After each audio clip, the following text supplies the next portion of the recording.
Now, beekeepers aren't known for political activism, but today, such is the seriousness with which they take the dramatic decline of Britain's bee population, they took to the streets of Westminster. Campaigners are calling for the ban of neonicotinoid pesticides, a group of chemicals used to treat crops which they believe are responsible. The demonstration attracted a number of lobby groups and high-profile faces who want Britain not to block an EU proposal to suspend the use of the pesticides in a vote in Brussels on Monday.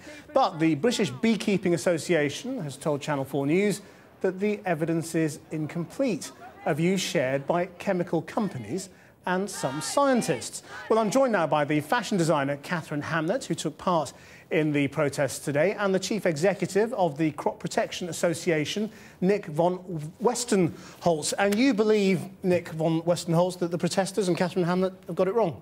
Yes, that's right. I mean, we are as concerned as anybody about bee health. Bees are absolutely crucial to productive agriculture in the UK, Europe and beyond.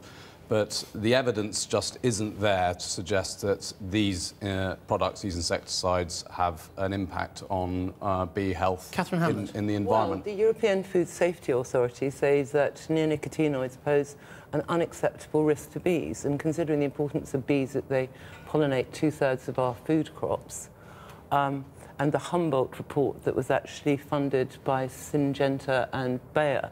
So that's got to be completely disregarded. I don't think you've got a leg to stand on.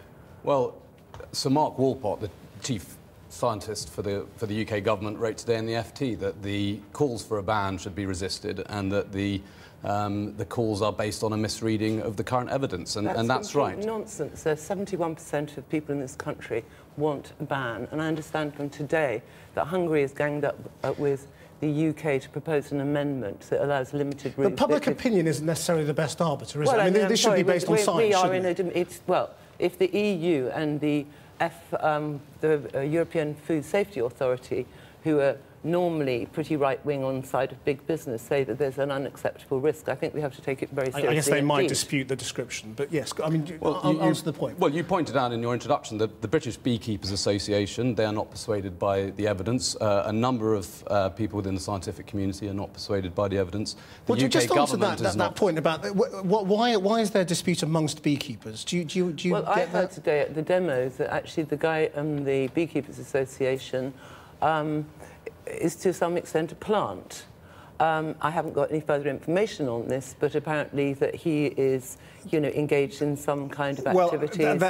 That's obviously quite a serious allegation, and he's not here to defend himself. So let's not pursue that, because I'm sure he would deny any suggestion that he was a plant. But just in terms of, you know, what you think the balance is. I mean, what's more important? If there is an impact, however big or small, on bee population, is agriculture and the economic impact more important than bees? Well, I mean, you've touched on a crucial point, because bees are crucial to agriculture. So if there was an impact on bees in the environment, and this is about whether out in the field there is an impact from these products on bees, then it wouldn't be in the interest of the industry, the farming industry, the wider agriculture industry, to continue with a practice that caused damage. Similarly, what would your priority be? I mean, if there was an impact on agriculture and on economic productivity? Well, France and Italy have banned them, and they have no impact.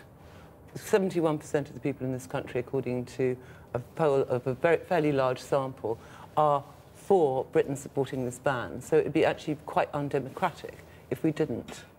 Well, I mean, as you say, I mean, public opinion, the extent of that should play on what is a scientific policy-making issue, I think is debatable. But where science is inconclusive. The science is there. The science is sufficiently there to say that neonicotinoids pose an unacceptable risk. It's a binary issue. Either there is evidence of harm. A ban.